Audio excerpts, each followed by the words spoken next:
Welcome to Blizzard Fire. We hope this video helps fire up your solution. You start with stance and grip. Get your feet shoulder width and bend your knees about 30 degrees so you can explode. Once set, place the bottom hand roughly 1/3 up the stick shaft and keep the top hand relaxed to permit the quick wrist action that defines a snapshot. Make sure the puck sits near the toe curve with weight slightly on your back foot. This lets you compress then release, crucial for speed and accuracy. You execute by shifting weight forward in a short, explosive 0, 2 to 0.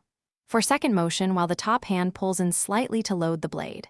Once done, flatten the blade through the midswing and contact the puck just ahead of your body to improve accuracy and keep trajectory low.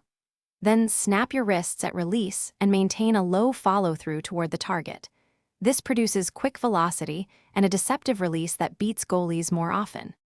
You finish by recovering the stick into a ready position within about 0.5 seconds so you can handle rebounds or defend. If your shots curve or drift, make sure the blade angle is neutral and that your wrist timing isn't premature.